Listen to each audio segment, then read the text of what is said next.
So today was originally going to be the launch of my new podcast, A New Direction, and while we're still going to do that, I just couldn't feel right about doing it today, so we will start next week. I wanted to just take a few moments and speak on behalf of Jeff and myself about the reality of what's happening in our world today. Being a mixed couple with mixed children who in this past week we've had some of the most beautiful conversations that we've had in a very long time.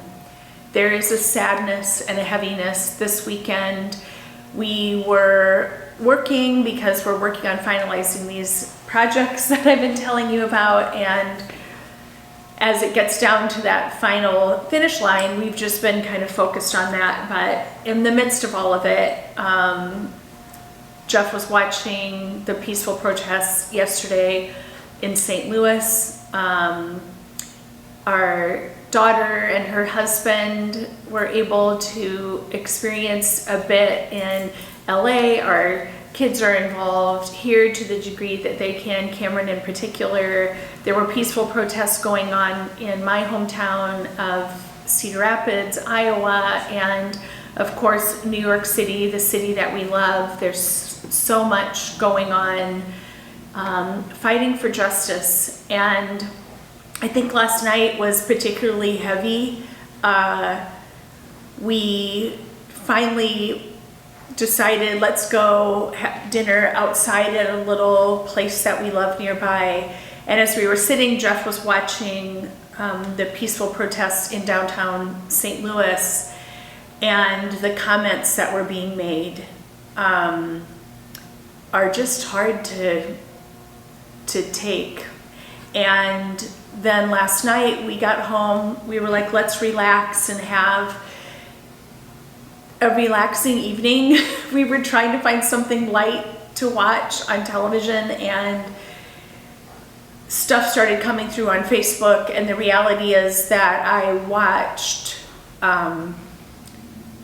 Jeff's demeanor just be crushed. And here's the reality.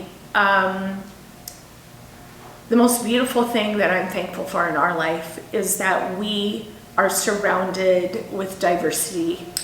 We have our black family and we have our white family, and we have this mix of cultures, and our son-in-law is from Brazil, and our kids have these great experiences. And in this time, I think the hardest thing from our vantage point is hearing and seeing how some people really think social media can give people the ability to say a lot of things that they would never say face to face.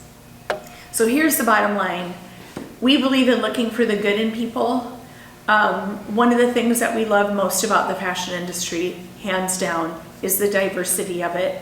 The people that are our friends in the fashion world are so diverse, from every kind of walk of life and every race, it's what makes it so rich and so beautiful. So saying things like, well, I don't consider you black, or our niece wrote a beautiful post about what it is being a mixed girl growing up in Kentucky. And I'm just thankful that these conversations are being spoken. I'm really thankful, and I know that Jeff is too, watching our church family in New York City, the stuff that you're doing, the conversations that you're bringing to the forefront is so needed. And I guess we just wanted to say once again, when we posted this past week, Black Lives Matter,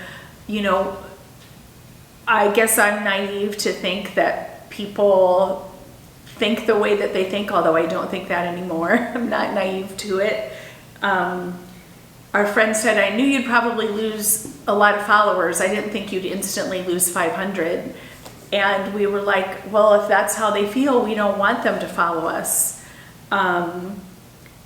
We believe this is a powerful time of change.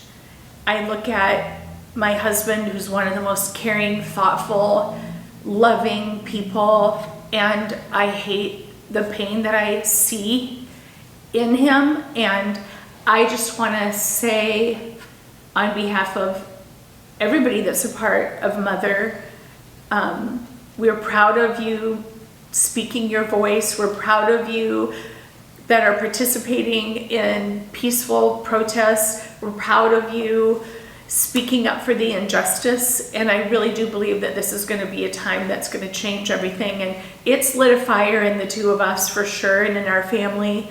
And I know that we're going to become much more proactive in what we can do in our community and beyond. So I just want to commend everyone out there to keep fighting the good fight. You're doing the right thing, and we appreciate you. Next Monday, I'll have a happy podcast. Have a great week. Always have a fight you don't see coming. I think that there's a historical river that is running red with the blood of truth tellers. The beauty of being American, when we're scared, we reach for our higher selves, not our lower selves. I'm angry at 31. You angry at 16. Y'all come up with a better way, because we ain't doing it. Oh my God. And I have a 5-year-old son, and it ain't happening. The same exact thing night after night after night. Come up with a better way. I feel a rage this afternoon. A deep, all-consuming rage. My people don't want no trouble. We've had enough strong gone. I feel a sadness this afternoon. One that makes me feel spineless. One that paralyzes my hand and my feet. One that confuses me. Dr. King was a young man when he got involved. Cesar Chavez was a young man. Malcolm X was a young man. The leaders of the feminist movement were young people. Leaders of union movements were young people. You've communicated a sense of urgency that is as powerful and as transformative as anything that I've seen in recent years. No justice, no peace. No justice, no peace. No justice, no peace. No justice, no peace. No justice, no peace. Whatever position I occupied, it was as the result of my colleagues and my comrades in the movement. And I'm sitting, and I'm listening, and I'm smiling, and I'm remembering, and I feel a love this afternoon. Just make sure that we now follow through. And it's very important for us to take the momentum that has been created as a society, as a country, and say, this is something that's got to change.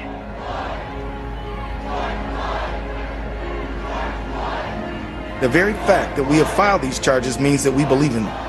But what I do not believe is that one successful prosecution can rectify the hurt and loss that so many people feel. The solution to that pain will be slow and difficult work of constructing justice and fairness in our society. He did what? That changed the world. That changed the world.